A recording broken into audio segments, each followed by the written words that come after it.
guys, that's your Command Today in Raid Shadow Legends. I'm not alone. I'm joined by Saph from HH Gaming Network. Saph, first time you've been on the channel, man, and I'm thrilled to get you on. Welcome.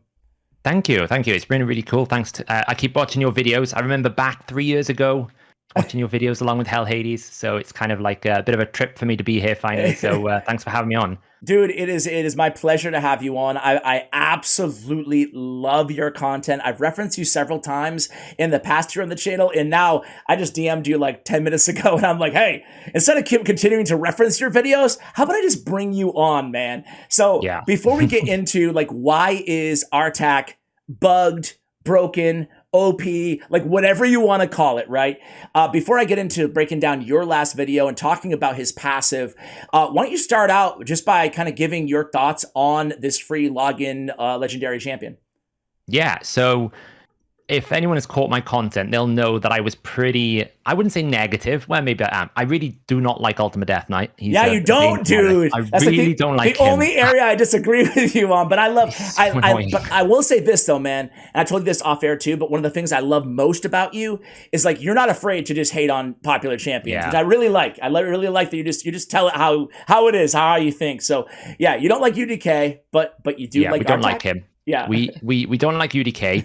We kind of accept Ronda was pretty good, but it's still a little bit limited. But this Artak guy, like in my opinion, he's the perfect login champion. You want a champion that everyone can use, wherever place they are in the game. If they're early game, mid game, late game, end game, that you feel like you're getting something. Because the last thing you want as an end game player is you get a champion and go, well, it's cool, but I don't use it. Which I feel like that Jetney fusion's a little bit like, as an end game player, you're kind of like, okay, it's cool, but I'm not going to use it. But this guy goes straight into your Hydra team at endgame on any difficulty, and he's probably going to be one of your hardest carry, right? It's not as good as like Supreme Galek, but he's not far away. His son's a little bit too strong for him. He's not far away from that. But even in the early game, like he's triple AoE, stun sets, lots of damage, 100% decreased attack. My free-to-play, he's received my first legendary books on my free-to-play because he's 100% AoE decreased attack on a 3-turn cooldown, which is so powerful. So I think they've nailed it with this guy. I think he's not too strong that you're instantly like, this guy needs to be nerfed on Taras level. We don't, it's a bad word to use around these places, Taras. Yeah, be careful, Saph. Taras, but he's really, really strong. I still think there's some quirks in there with his kit, but I don't really think that reduces his like value at all. I think anyone who gets him probably has a team that you can put him in, and he will be like really good in that team. Okay, you mentioned stun set. How are you going to run him on your free-to-play? Because I shared a few builds on my main account, and I haven't unlocked him yet. Obviously, haven't built him yet either on my mini account. But what is your favorite build, maybe for your main account and for your free-to-play account? So I think on my free-to-play, I want to go stun set eventually. I don't actually have any stun set gear on my free-to-play, which is kind of embarrassing. So I'm going to have to go farm some. But stun set, I feel like with that Harvest Despair Mastery, so when you stun them, you get the leech on top of the burn. I just feel like he's going to be such a strong Doom Tower carry, get you through all those boss waves and get you through a climbing higher, and that's where you get really good rewards, right? And even in like the normal dungeons, being able to like deal with the wave content, so you can just have one champion that can deal with the boss, then I think he's going to be an extremely hard carry in stun set. So free to play, that's where I'm going. Probably for my main, he's a little bit more, I think he's a lot more flexible on the main. It depends on what you put him with. You can put him with another burner and then you never use his A3, and then you probably need to go a lot slower because you can go a lot faster. It's like he's very complicated to build when you start moving outside of just a standard burn carry. When you start pairing him up with champions like Cecilia Flame Tongue, where she can keep the burns up for him. So as long as he doesn't use the A3, he always has 100% passive. So I'm thinking maybe as a soloer, a lifesteal or regeneration, because he doesn't really have much healing in his kit. His A3 kind of heals, but it doesn't really. But you could also go something like Reflex. If you're not using his A3, Reflex to get more A2 activations in Hydra is probably that would be like sick. Really crazy, right? Yeah. So that would be sick. I might try him in that build because I ran him with like Cupidus and Venus, but I put him in Relentless, and although it was still impressive, you're right, just going to the activation because there's plenty of burns already out there makes a heck of a lot of sense there. And you mentioned stun set. I'm gonna go the same way on my mini account, and it was you that I learned definitively how stun actually works, which is really sad, Saph, that it has to be basically on your shoulders to figure out, and your teams, right, to figure out like okay, how does this actually work? How is it actually coded in the game? But maybe just in like a elevator pitch version, tell us why there's a double chance stun on champions like Mighty Uko on the A2, champions like Artak on his A3 double hitter. Yeah, so if a champion has an ability, normally it's if they have either a conditional ability, like Venax's A1 doesn't always happen unless it's a debuff, or if there is an element where the second ability or the second hit does something different to the first hit, then in order for them to associate the corresponding effect, so if it's a conditional extra hit, that only happens if it's a debuff. Well, if they put that condition on the first hit, then the first hit would never happen. So what they end up having to do is create 2 damaging effects within the skill. So I attack once and then I attack again. So I'm doing 2 sources. This is a slightly different from a ability that hits multiple times that does the same thing. Yeah. Something like a Shemnath is a great example for this. So if it read, has that. If it read on Purifier, for example, on his A3 Artak, if it read, each hit has a 75% chance and everything else read the same, it would not have the double chance stun? Correct, yeah, because they can basically make 1 damaging effect. Understood. And that damaging effect does the same thing, but does it twice, because it'll have like damaging effect, attacks 2 times. Whereas if it's like the first hit does something, the second hit does something, well, they need to disconnect the second hit from the first hit, because otherwise both hits are going to do the same thing. So you end up having 1 damaging effect that applies to burn and 1 damaging effect that restores the maximum HP. It could even be that, I haven't checked it, I don't know if both of them restore the max HP, but I think that's the way it works.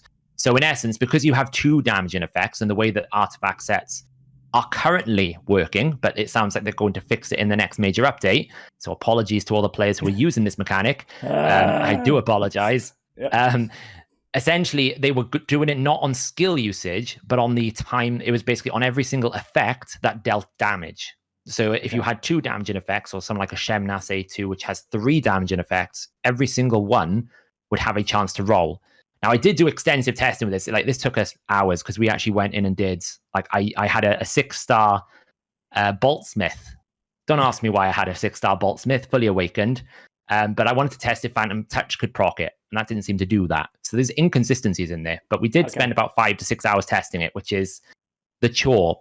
But that's why it happens. Thank you. Essentially, if a skill has 2 effects and they need to be disconnected, then it has 2 damaging effects, which then creates 2 chances. No, I think that makes perfect sense. And on behalf of the community, thank you for putting in that time. So, people like me can sit there and say, oh, based on his research, blah. So I appreciate that. Now, I got a lot of comments on my first guide video. Again, we did Relentless Stun and kind of Regen and Moral Set as well. So 3 builds. But I got a lot of comments asking about, Ash, why aren't you using Frenzy, bro? Like, this guy in Frenzy is going to be broken. Well, here I have him in Frenzy. You guys may have noticed some of the stuff that I was doing in the background. First of all, him going absolute ham, just taking a million turns in a row. We'll get to that in just a moment on the passive. But before that, you may have noticed that Frenzy is not working on this champion. Tell us why Frenzy's not working, because he's losing a lot of HP. But as you guys may have seen, actually, I can go right into Spider here and show you. When in a Frenzy set, when he loses all of his HP, he's not getting any turn meter fill. So is this because it's losing max HP and it's kind of bugged the way it shows, or why is this happening? Because look at right there. Yeah, sorry. The max HP in the visuals, in Spider specifically, is a little bit, I think there's a bug visually. There's got to be, right? Because why does he have no HP? I've tested it. He actually has the HP. So what you'll find is when you use the A2 on Spiders, he loses all of his HP bar visually. And then when he takes damage for the first time, it almost like jumps the HP bar back to 50%. But then he looks like he has no HP. He looks like he's at 1 HP. He does have the HP. It's just all visually wrong. So I'm not really sure. It's basically Ultimate Death Knight's visuals problems that we had a couple of months ago, and it took him 6 patches or something like that to fix eventually, where it kept growing and reducing. Understood. Yep. That's kind of like, so rest assured, if you're seeing that, you have actually got 50% HP. You just can't see it. Which that's good to know. That's good. I was like, oh my God, bro. This should. Yeah. It's funny when I was recording the video like last night, right? And so I'm like, I don't think this is right, but I have no idea what's going on right now. So I just won't comment on it. But of course, the viewers are all like, what the heck happened there? Yeah. So it's nice to know it's a visual bug. But going back on the Frenzy set, like I have Nogdar right now, right? Like on the screen. And he's going to go in there. You'll see the boost turn meter. He gets an extra turn immediately. when he's sacrificing that HP, but we don't see that we don't see that at all on Artak.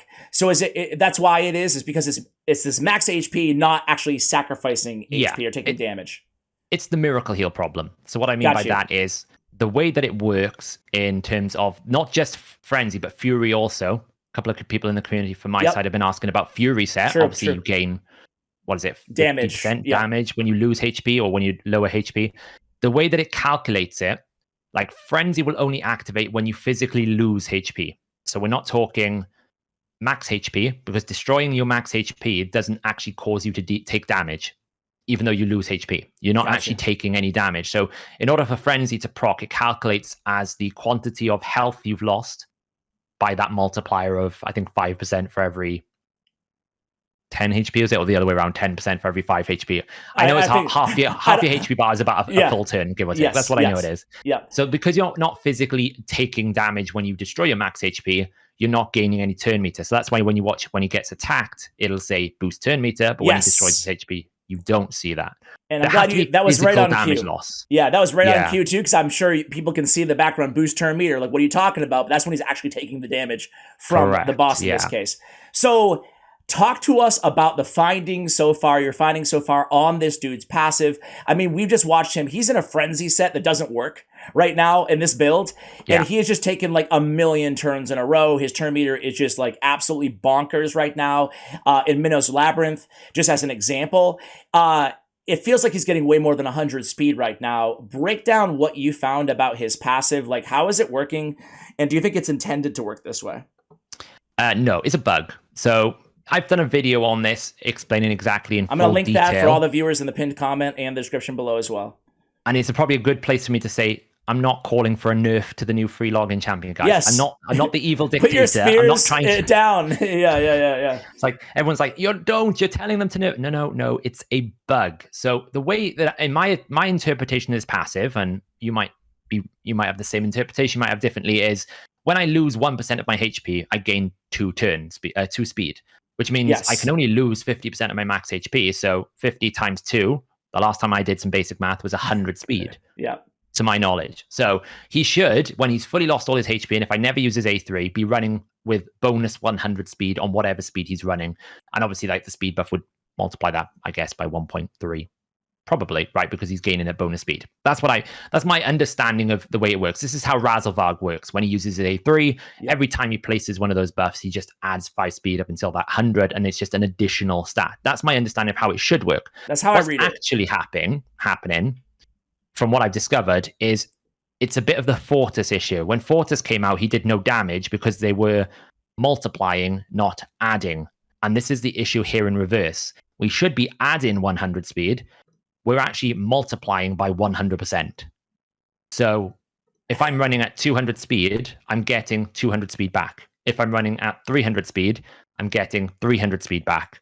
It's multiplying it and doubling your speed, which is pretty broken. So I have him, for example, I have him here at like a 240-ish speed right now. So you're telling me he's almost at 500 speed? So you're running him at 240 speed. Are you running him with a speed buff over there? I don't think so. So if he was running without an aura, without a speed buff, he should be getting 480 speed right now because of the way that it's working. And that seems, and Minnow, I believe, is 90 speed. And you can see that almost exactly equivocates to how many turns he's taking per turn. So he's looking at like 500-ish speed, close to. Yeah, he should be taking around about 4 ticks to take to a turn, roughly. I mean, look at this. This is, I mean, you can't see. It's quite obvious. So it's like, wait a second. To hide a secret. He's like, turn again. Yeah. It's like, chill. Whoa. But what's incredibly game breaking about it is if you think, there are champions in the game in Arena that you've built to 400 speed, right? There are 400 speed champions in the game. Yes. So if you add 400 speed and then you put a 30% speed aura on it, and then you put a 30% speed buff, his actual speed is 559. Well, that's going to give him a total speed of 1,118. Okay, so Listen, I'm okay, not but calling here's for a the thing. nerf. I'm saying it'll break the game. But yeah, let me just say this though. So obviously, this is something that I'm sure they've already noticed, regardless of you. So again, put down your pitchforks Yes. and calm down. But with all that said, it still feels like an incredible passive. You know, it feels like a Absolutely. game-changingly good passive to have. Uh, so do you think that they're going to fix this soon? Yeah, I think they're going to have to, because I think it's just not working as intended, right? I mean, there's a difference between a nerf and a bug. When they nerfed Orogrim, they physically took poisons and like Ornn as well, Basilic Priest Ornn, they took percentage chances away from him. Yeah. They changed his kit. This is just not working like it's read. It's meant to do 100 speed. By the way, it's also doing exactly the same thing for the resistance. So if you've got a 400 resistance champion, you're going to be running at something like 1,000 resistance. So Oh my gosh. Yeah. it's not Okay. designed to work this way. That's Fair enough, the man. first thing to say. But even if you put that aside, I was looking at a 3-1 speed team that I've got for my Rabbit clan boss team at the moment. I'm running Rorik in my DPS spot. And I worked out that I could replace the Rorik with another standard champion like a Saito, someone who doesn't do any turn meter boosting, at 308 speed. Now, if you want to try and get damage at 308 speed, it's really hard, right? I mean, there's a reason why we run 160 speed arena champions. You lose a lot of damage. Sure. But because of his passive, if you could code it into that situation where you can get him into that speed tune, well, he's going to get a third of that speed requirement for free. So it's still powerful. It's very good. It really is. You know, people are saying you're going to nerf my champ. I don't think it makes any difference. All I think it needs to do is like do what it says on the tin. Yeah, he's still going to be an incredible champion. Geez, man. Well, thank you so much for coming on and giving your thoughts on him, really clarifying what's going on right now, especially with the visual bugs, with the frenzy questions, with the fury questions, with the stun questions, all this stuff, crazy. Right? It really is. Do you have any final thoughts? I mean, I guess for my final thoughts, I'll kind of preface it with what I've mentioned the last 2 videos that I've done on Artak. And to me, it's like, it's a big issue that not a lot of people talk about, Saph, and I'm curious to get your thoughts on this because new players, like, you know, we've been playing the game for years, right? But new players right now, it's got to be incredibly daunting to look at all the content out there, all the new areas. Like when I started playing Faction Wars was just released and it was like, whoa. But now, like, look at all the areas. Just look at this key screen, dude. And you're like, as a new player, you must be like, oh my God, what is all this junk?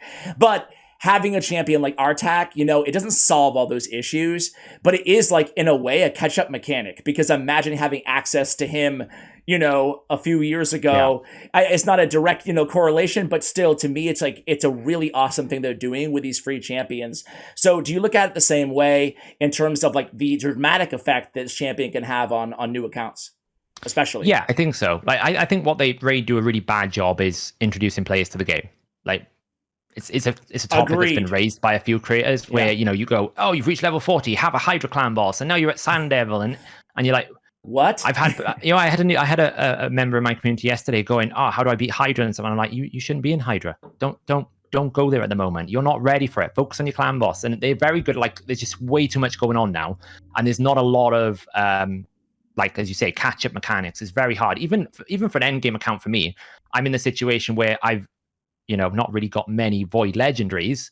So trying to compete in that high-end arena and trying to then acquire those champions, like I can't even get a Kaimar. And I'm looking at now, what's the chance of me getting a Kaimar now? There's like 250 more champions in the game. Yeah. Really hard. So getting access to someone like Artak, who we know from a lot of endgame content, HP burn is like the go-to damage source because of the way that they cap HP burn, max HP and other things. Having a HP-based champion that doesn't need much to stay alive, that also gets massive amounts of defense in that passive. What we didn't talk about the passive is the fact that he's a perfect stun target for Clan Boss, because you lower your max HP, so you're lowering the incoming damage, and you're giving yourself 50% more defense, so you're very tanky for free. Makes him a great option for people who are trying to make sort of a budget Clan Boss team together. So for an early game account, having this champion that you can just go, right, you can go in there, you can carry that team, and you can go in there, you're going to carry that team, you can go and get me like my first sort of 1 key chest on normal Hydra, just so I can start getting Mithrala. It's really good. Really good. It's huge, man. Well, Thank you so much. Totally agree with everything you said. Curious to see what my listeners or my viewers think so far on this champion, especially if you have him. How have you built him? What has your experience with him been like? And make sure you check out Saph's video on this topic as well, because you really go into a lot more detail, breaking down, showing the spreadsheets and everything on, We have an Excel. on your We love an findings. Excel. Absolutely. So I think it's a perfect time to go ahead and check out Saph's channel right now, guys. Any final thoughts? Anything else before we let you go, man? No, I'm looking forward to seeing what everyone can do with Artak. And thanks for having me on. Of course, man. I'm looking forward to seeing how you push your Artak as well. We'll see what we can do, right? I can't wait, man. I cannot wait. And thanks again for coming on. It's been an absolute pleasure. Long time coming. And guys, perfect time to go ahead and check out Saph's channel. Thank you for watching. And as always, take care, guys.